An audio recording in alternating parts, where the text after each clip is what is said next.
Hello hi ಎಲ್ರಿಗೂ ನಮಸ್ಕಾರ. ಸೌಮ್ಯ ಅಡುಗೆ ಮನೆಗೆ ಎಲ್ರಿಗೂ ಸ್ವಾಗತ.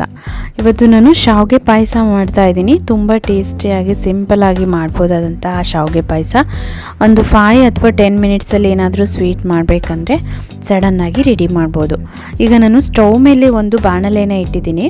ಅದಕ್ಕೆ 2 ಚಮಚದಷ್ಟು ತುಪ್ಪವನ್ನು ಹಾಕ್ಕೊಳ್ತಾ ಇದ್ದೀನಿ. ತುಪ್ಪಗಾದ ನಂತರ ಸ್ವಲ್ಪ ಗೋಡಂಬಿಯನ್ನು ಹಾಕ್ಕೊಳ್ಬೇಕು.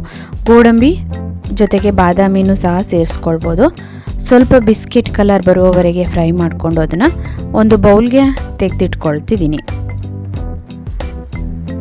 ಗೋಡಂಬಿ ಫ್ರೈ ಆದ ನಂತರ ಒಂದು ಸ್ವಲ್ಪ ಒಣ ದ್ರಾಕ್ಷಿಯನ್ನು ಹಾಕ್ಕೊಂಡು ಫ್ರೈ ಮಾಡ್ಕೊಳ್ತಾ ಇದ್ದೀನಿ. ಈಗ ನಾನು ಅದೇ ಬಾಣಲೆಗೆ 1 ಕಪ್ಪಷ್ಟು ರೋಸ್ಟೆಡ್ ಶಾವಿಗೆನ ತೊಗೊಂಡು ಫ್ರೈ ಮಾಡ್ತಾ ಇದ್ದೀನಿ. ನೀವು ರೋಸ್ಟೆಡ್ ಅಲ್ಲ ಪ್ಲೈನ್ ಶಾವಿಗೆನ ತೊಗೋತೀರಾ ಅಂದರೆ ಅದನ್ನು ಬಿಸ್ಕೆಟ್ ಕಲರ್ ಬರುವವರೆಗೆ ಸ್ವಲ್ಪ ತುಪ್ಪದಲ್ಲಿ ಫ್ರೈ ಮಾಡ್ಕೊಳ್ಬೇಕು. ಇದು ಫ್ರೈ ಆದ ನಂತರ ನಾವು ಇದಕ್ಕೆ ಕಾಯಿಸಿಟ್ಕೊಂಡಂಥ ನೀರನ್ನು ಸೇರಿಸ್ಕೊಳ್ಬೇಕು. 1 ಕಪ್ಪಷ್ಟು ಶಾವಿಗೆಗೆ ನಾನು 2.5 ಕಪ್ಪಷ್ಟು ನೀರನ್ನು ಕಾಯಿಸಿಟ್ಕೊಂಡಿದ್ದೀನಿ. ಅದನ್ನು ಹಾಗೆ ಸೇರಿಸ್ಕೊಳ್ತಾ ಇದ್ದೀನಿ. ಇದು ಶಾವಿಗೆ ಸ್ವಲ್ಪ ನೀರಿನಲ್ಲೇ ಚೆನ್ನಾಗಿ ಬೇಯಬೇಕು. ಆವಾಗ ಶಾವಿಗೆ ಎಲ್ಲ ಚೆನ್ನಾಗಿ ನೀಟಾಗಿ ಬೇಯುತ್ತೆ ಮತ್ತು ಸಾಫ್ಟ್ ಆಗುತ್ತೆ ಅನ್ನೋ ಕಾರಣಕ್ಕೆ ಮೊದಲಿಗೆ ಶಾವಿಗೆನ ನಾವು ಈ ಥರ ನೀರಿನಲ್ಲಿ ಬೇಯಿಸ್ಕೊಳ್ಬೇಕು. ನೋಡಿ, ಶಾವಿಗೆನ ಹೀಗೆ ಸ್ವಲ್ಪ ಫುಲ್ ನೀರು ಡ್ರೈ ಆಗೋವರೆಗೆ ಬೇಯಿಸ್ಕೋಬೇಕಾಗುತ್ತೆ.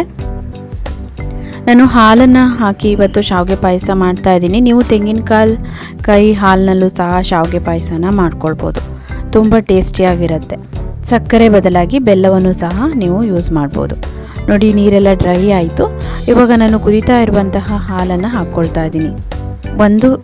ಅರ್ಧ ಲೀಟರ್ನಷ್ಟು ಹಾಲನ್ನು ಹಾಕ್ಕೊಳ್ತಾ ಇದ್ದೀನಿ. 1 ಕಪ್ಪಷ್ಟು ಶಾವಿಗೆಗೆ ಅರ್ಧ ಲೀಟರ್ನಷ್ಟು ಹಾಲನ್ನು ಹಾಕ್ಕೊಳ್ತಾ ಇದ್ದೀನಿ.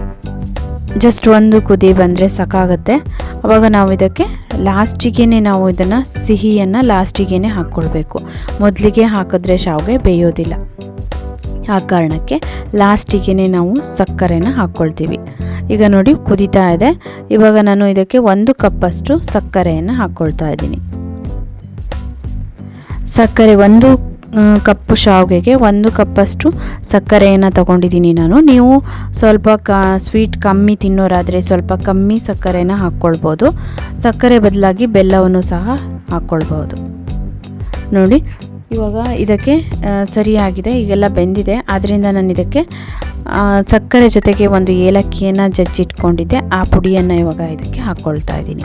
ಈಗ ನಾನು ಸ್ಟವ್ನ ಆಫ್ ಮಾಡಿ ಇದಕ್ಕೆ ಸ್ವಲ್ಪ ಬಾದಾಮಿ ಪೌಡರ್ನೂ ಸಹ ಸೇರಿಸ್ಕೊಂಡ್ರೆ ತುಂಬ ಟೇಸ್ಟಿಯಾಗಿರುತ್ತೆ. ಹುರಿದಿಟ್ಕೊಂಡಂತಹ ಡ್ರೈ ಫ್ರೂಟ್ಸ್ನ ಇವಾಗ ಇದಕ್ಕೆ ಹಾಕ್ಕೊಳ್ತಾ ಇದ್ದೀನಿ. ಈ ರೆಸಿಪಿ ಇಷ್ಟ ಆಯಿತು ಅಂದ್ಕೊಳ್ತೀನಿ. ಯಾರೆಲ್ಲ ನನ್ನ ಚಾನಲ್ನ ಸಬ್ಸ್ಕ್ರೈಬ್ ಮಾಡದೆ ನೋಡ್ತಾ ಇದ್ದೀರಾ, ದಯವಿಟ್ಟು ಸಬ್ಸ್ಕ್ರೈಬ್ ಮಾಡ್ಕೊಳ್ಳಿ, ಲೈಕ್ ಮಾಡಿ, ಕಾಮೆಂಟ್ ಮಾಡಿ, ಶೇರ್ ಮಾಡಿ. Thank you.